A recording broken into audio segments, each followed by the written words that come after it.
সরকারি প্রাথমিক বিদ্যালয়ে সহকারী শিক্ষক পদে দ্রুত যোগদান ও পদায়নের দাবিতে ঢাকার শাহবাগে অবস্থান নিয়েছেন সুপারিশপ্রাপ্তরা। বেলা ১১টার পর জাতীয় জাদুঘরের সামনের সড়কে অবস্থান নিলে আশেপাশের সড়কে যান চলাচল বন্ধ হয়ে যায়। পরিস্থিতি মোকাবেলায় সেখানে বাড়তি পুলিশ মোতায়েন করা হয়েছে। প্রাথমিক ও গণশিক্ষা মন্ত্রণালয় আগামী ১ অক্টোবর থেকে সুপারিশপ্রাপ্তদের যোগদানের নির্দেশনা দিলে তারা চলতি মাসেই যোগদানের দাবি জানাচ্ছেন।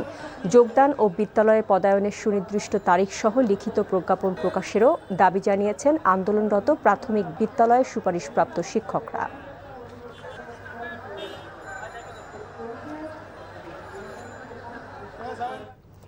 এই মুহূর্তে শাহবাগে আছেন সহকর্মী জাহিদ রহমান, সরাসরি যুক্ত হচ্ছেন তিনি।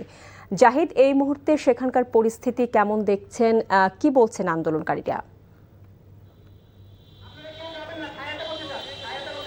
ইতিমধ্যেই জানেন যে সেটি ১ নভেম্বর ছিল, যে নভেম্বরে তাদের যোগদানের জন্য তারিখ দেওয়া ছিল। তবে তারা চলতি মাসে নিয়োগের দাবিতে আজকে এখানে অবস্থান করেন শাহবাগের সামনে, লাল ব্যান্ড বেঁধে মাথায় এবং হাতে।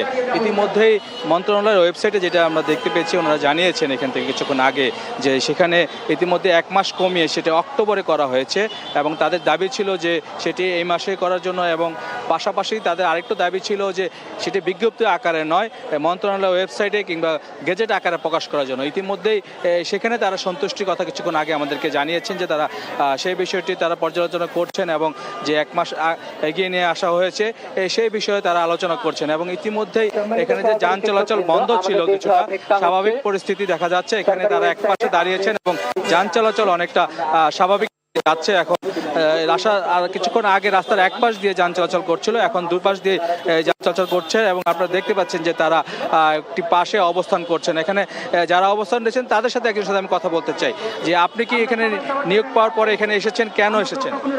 আমি নিয়োগ পাওয়ার পরে এসেছি কারণ হচ্ছে আমরা দ্রুত হচ্ছে আমাদের যোগদান এবং স্কুলে পদায়ন চাই, এ কারণেই। এখন কি সিদ্ধান্ত হলো আপনাদের?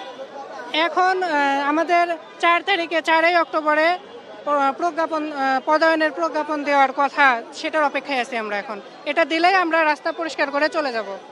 আমরা শুনছিলাম যে তারা যে দাবিগুলো জানাচ্ছিলেন এবং তারা আরো কিছু দাবি রয়েছে, সেটা যদি প্রকাশিত হয় কিছুক্ষণ পর তারা আবার সিদ্ধান্ত নেবেন তারা কি করবেন।